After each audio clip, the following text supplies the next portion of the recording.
A Guerra da Cisplatina, ou Guerra del Brasil, como é conhecido fora do Brasil, foi o confronto armado ocorrido entre 1825 e 1828, envolvendo o Império do Brasil, as Províncias Unidas do Rio da Prata e os habitantes da província Cisplatina, pelo controle regional do atual Uruguai. Com exceção às batalhas de Sarandi, de outubro de 1825, e de Passo do Rosário, em janeiro de 1827, que as forças imperiais foram derrotadas, a maior parte das batalhas não passaram de uma disputa sem grandes resultados. E agora eu vou falar sobre as principais causas e consequências dessa guerra.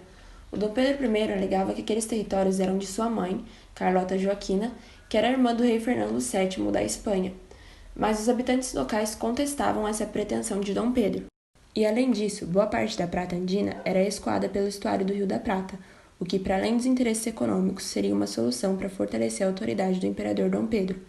Mas como o Brasil não estava com uma economia boa e estava com enormes prejuízos financeiros, isso acabou por enfraquecer mais ainda a sua imagem. E por fim, nem o Brasil e nem as Províncias Unidas do Rio da Prata ficaram com a posse da província da Cisplatina, porque esse território, no final do conflito, se tornou independente e se formou a província oriental do Rio da Prata, que atualmente é o Uruguai. E entre as principais características da Guerra de Cisplatina está a dificuldade que as nações beligerantes tiveram em constituir exércitos nacionais para lutarem no conflito, especialmente no caso do Brasil, porque o governo imperial ele teve que decretar um recrutamento forçado para servir no exército e contratou mercenários estrangeiros para a guerra. As forças imperiais contavam com cerca de 10.000 homens espalhados pela província, dos quais a maioria era recrutada localmente e não possuía preparo militar.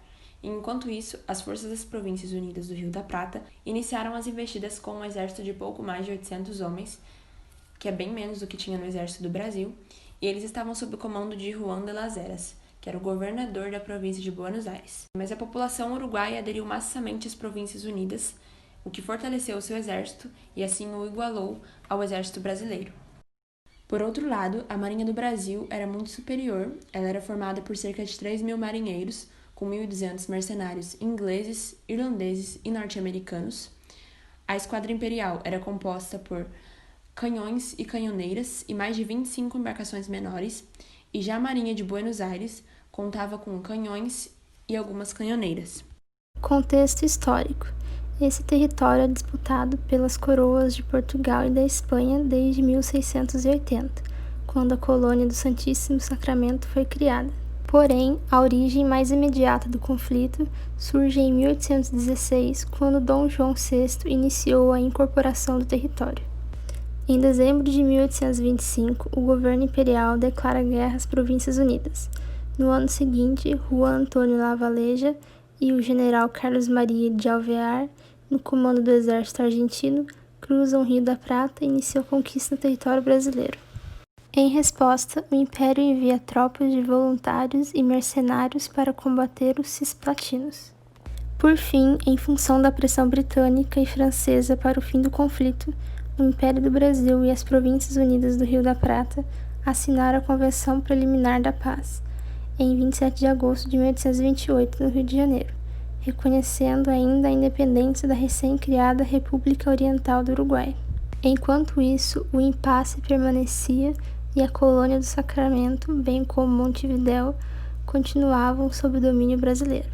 Mas, durante o reinado de Dom Pedro I, surge o movimento pela independência da província, culminando com a proclamação de sua soberania em abril de 1825, por Juan Antônio Lavalleja e Fructuoso Rivera, apoiados pelas elites das Províncias Unidas do Rio da Prata.